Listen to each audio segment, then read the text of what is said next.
I have spent my professional life learning how to distinguish signal from noise, and one of the oldest mistakes in intelligence is mistaking what is visible for what is decisive.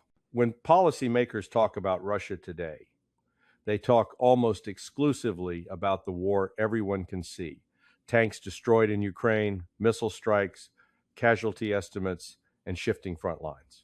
This fixation has allowed Washington to congratulate itself on a story of Russian weakness while missing the more consequential reality unfolding beneath the surface. Intelligence is supposed to prevent that kind of blindness. Instead, it has enabled it. The war in Ukraine has been framed in Washington as a conventional military test that Russia is supposedly failing. That assessment rests heavily on selective battlefield indicators, many of them filtered through Ukrainian reporting, Western media amplification, and intelligence estimates shaped by policy expectations. I have seen this movie before. In Iraq, in Afghanistan, and earlier in Vietnam, intelligence analysis was bent to fit desired narratives rather than uncomfortable facts. The result was not just bad policy, but institutional self-deception on a massive scale. What rarely gets discussed honestly is that Russia never approached this conflict as a purely conventional war aimed at rapid territorial conquest. Russian doctrine, military reform since 2008, and force structured decisions all point to a strategy of attrition, escalation, control, and endurance. When intelligence analysts treat the absence of blitzkrieg success as proof of failure, they reveal more about Western assumptions than Russian intent. This is not analysis, it is projection. The strategic consequence of this misreading is profound. By overemphasizing visible tactical setbacks and underplaying Russian adaptation, U.S. policymakers convinced themselves they were managing escalation when, in fact, they were reacting to it. Intelligence warnings that contradicted optimistic assessments were marginalized, softened, or delayed. I know how this happens. Analysts learn quickly which conclusions are welcome and which stall careers. Over time, dissent disappears without anyone issuing explicit orders. The hard lesson here is simple and brutal. When intelligence stops interrogating assumptions and starts validating policy, it ceases to function as intelligence. The battlefield you can see becomes a comfort blanket, allowing leaders to ignore the wars they do not want to acknowledge. That failure set the stage for everything that followed, because once you misread the nature of the conflict, every subsequent decision compounds the original error. When Washington pivoted from the battlefield narrative to economic warfare, it did so with a confidence that bordered on arrogance. I watched senior officials speak as if sanctions were a precision weapon guaranteed to collapse Russia's economy, fracture its elite, and force a strategic retreat. Those claims were not grounded in sober intelligence analysis. They were rooted in a recycled theory of coercion that had already failed against Iran, North Korea, and Cuba. The assumption was simple and disastrously wrong: that economic pain automatically translates into political submission. From an intelligence perspective, the first distortion appeared in the baseline assessment. Analysts emphasized Russia's dependence on Western finance and technology while minimizing structural resilience that had been built deliberately after 2014. Moscow accumulated large foreign reserves, reduced sovereign debt exposure, localized key industries, and developed alternative trade and payment channels. None of this was secret. It was publicly documented. Yet intelligence products continued to frame Russia as economically brittle because that conclusion aligned with policy desires. The sanctions regime was then evaluated through short-term indicators that flattered Western expectations. Currency, volatility, inflation spikes, and corporate exits were treated as signs of imminent collapse. What went unexamined was adaptation.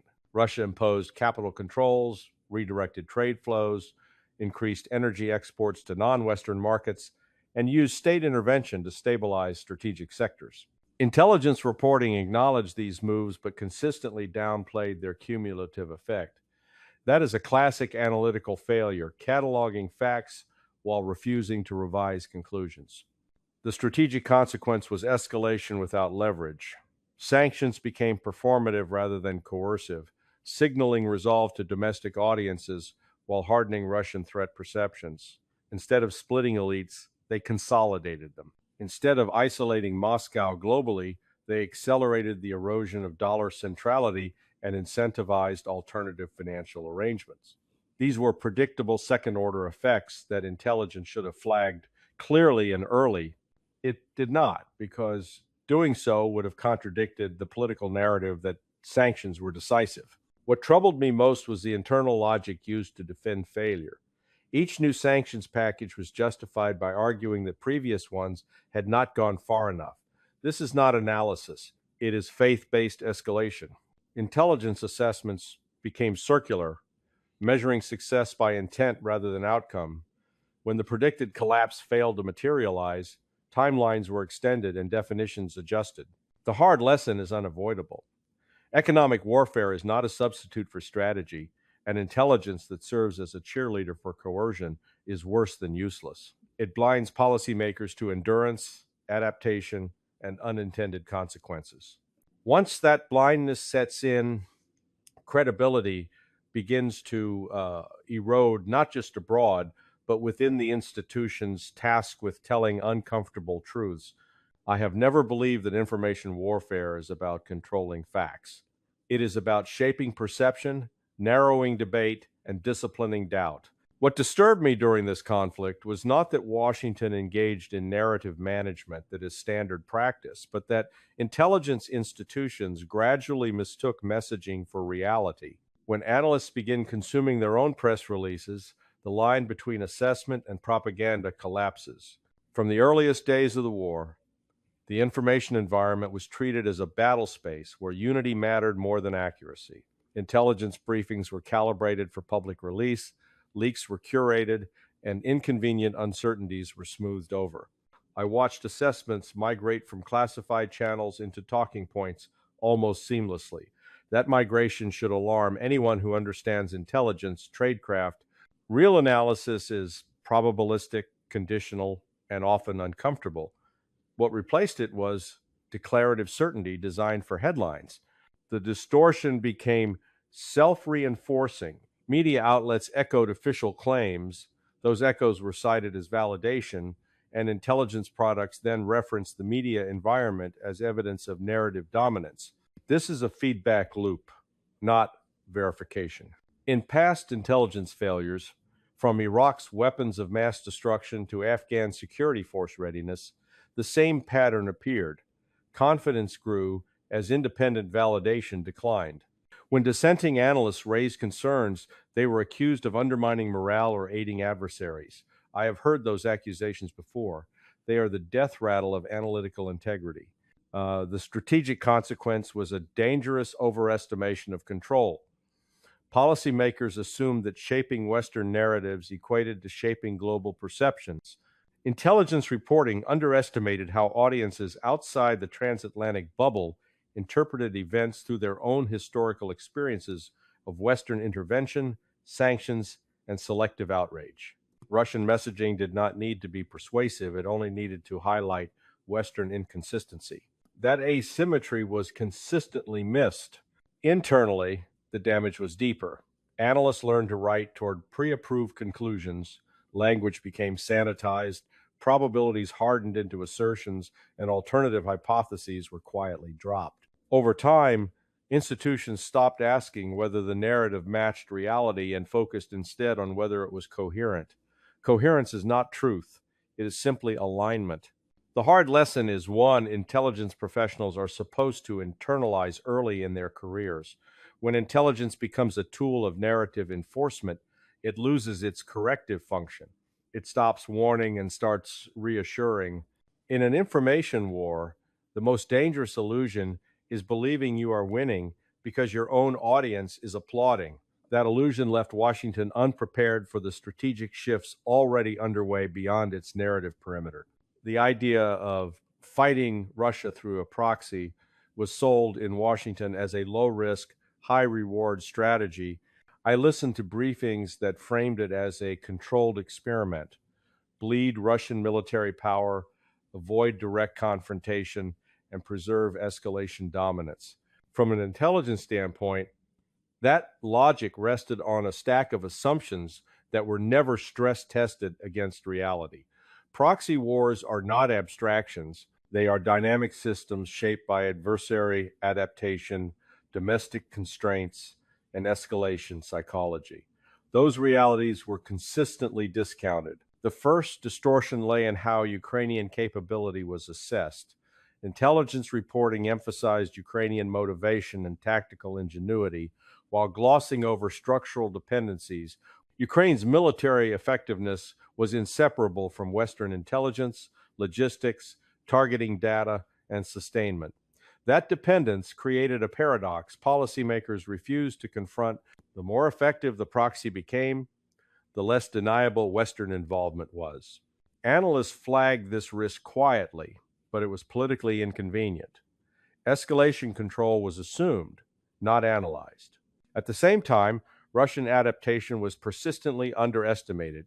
Each new Western weapons system was treated as a potential turning point rather than one variable in an evolving conflict. When Russian forces adjusted tactics, dispersed assets, hardened infrastructure, or expanded industrial output, those moves were described as signs of strain rather than learning. That framing allowed policymakers to interpret resilience as weakness. Intelligence should have challenged that inversion. Too often, it reinforced it. The strategic consequence was a steady erosion of deterrence, clarity, red lines blurred, then disappeared. As Western involvement deepened, Russia adjusted its own thresholds without public fanfare. Intelligence assessments focused heavily on what Moscow said it would not do and far less on what it was structurally preparing to do. That imbalance is fatal in escalation analysis. Adversaries signal more through capability development than rhetoric, and those signals were treated as background noise. What made this failure systemic was institutional memory loss.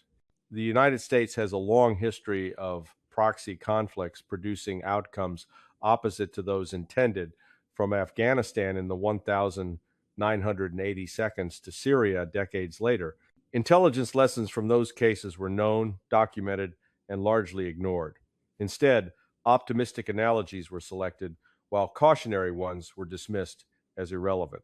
The hard lesson is not that proxy wars always fail, but that they demand ruthless analytical honesty. When intelligence is used to sustain a strategy rather than interrogate it, blind spots multiply. Escalation becomes something you hope to manage instead of something you actively understand. By the time that realization sets in, options narrow and credibility erodes further, both with adversaries and allies. One of the most revealing intelligence failures in this entire episode was how completely Washington misread the rest of the world. Policymakers behaved as if Western alignment was the default setting of the international system, and that deviation from it required explanation. Intelligence reporting too often reinforced that assumption instead of challenging it. The result was strategic surprise that should never have been a surprise at all. From an analytical standpoint, the warning signs were obvious. Large portions of Asia, Africa, Latin America, and the Middle East did not frame the war in Ukraine through the same moral or historical lens as Washington. Many of these states remembered Western interventions justified by selective intelligence, humanitarian rhetoric, or rules-based claims that were later abandoned. Intelligence assessments acknowledged these grievances in passing, but treated them as secondary to presumed economic pressure and diplomatic isolation. That was a fundamental misjudgment of agency. The distortion appeared clearly in sanctions analysis. Intelligence products assumed that economic self-interest would compel compliance. What they underestimated was strategic autonomy. Countries weighed the costs of alignment against long-term sovereignty, energy security, and freedom of maneuver. When they chose neutrality or quiet cooperation with Russia, Washington interpreted it as hedging or fear rather than a deliberate strategic choice. That interpretation was comforting but wrong. The strategic consequence was the collapse of the narrative of isolation. Russia did not need universal support. It needed sufficient external engagement to blunt Western leverage.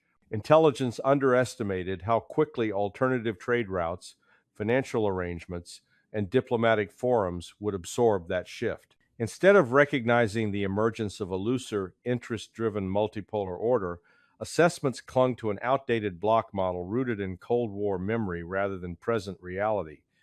Internally, this misreading fed policy rigidity. When countries refused to fall in line, intelligence explanations gravitated toward misinformation, coercion, or corruption, rarely toward legitimate divergence.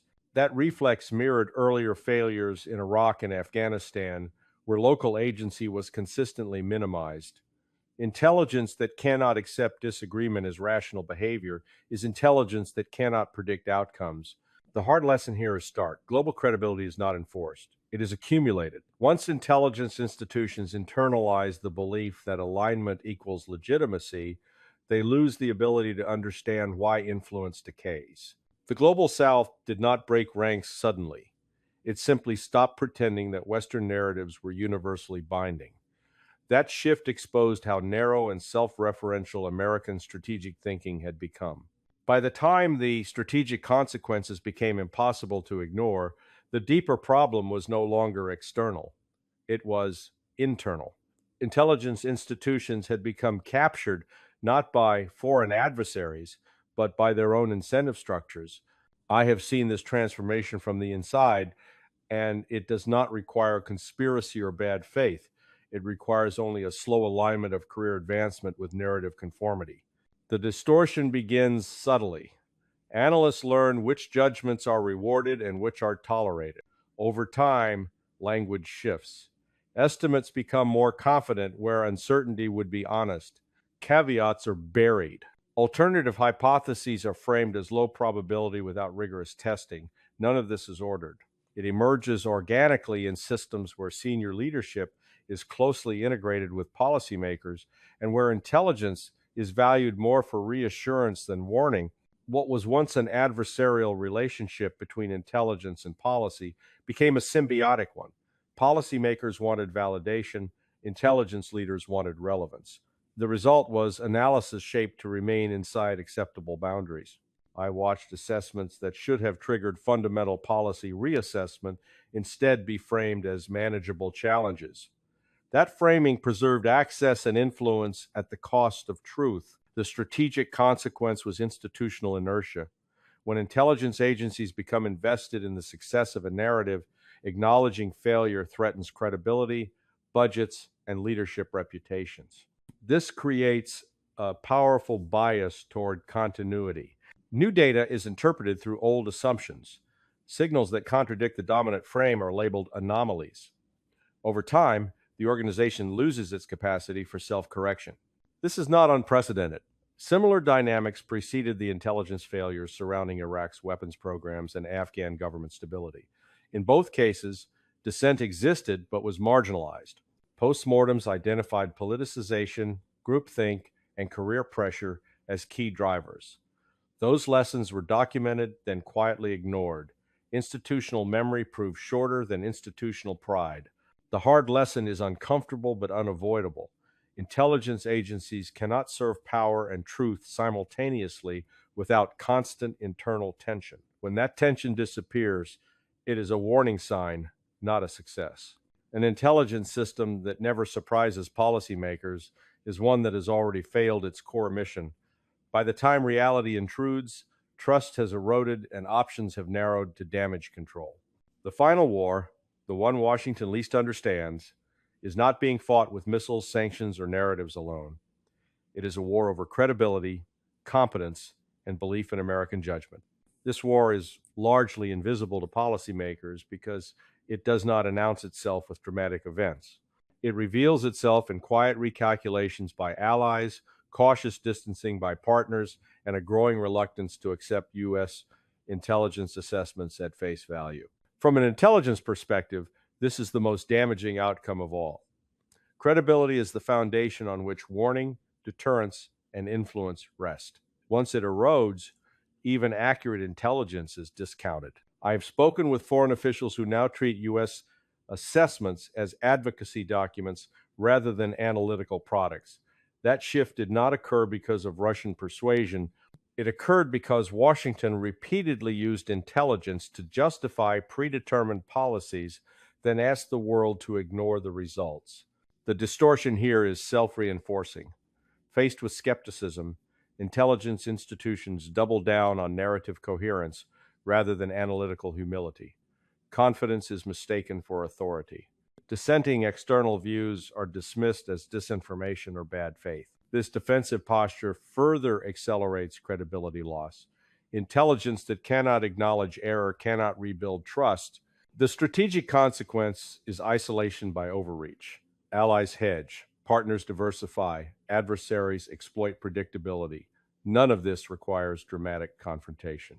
It unfolds through trade agreements, energy deals, defense procurement choices, and diplomatic forums that quietly exclude U.S. leadership.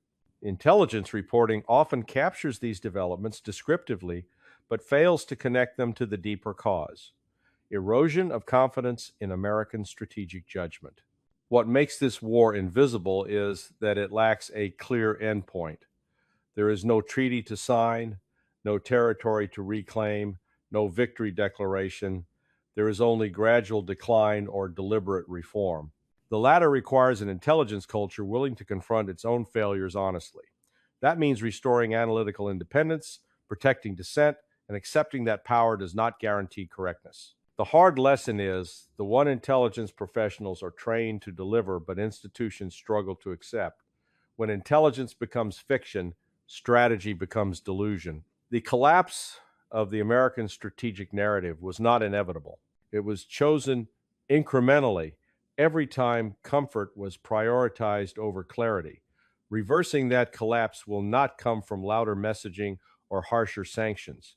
It will come, if it comes at all, from the painful restoration of truth as a governing principle rather than a rhetorical device.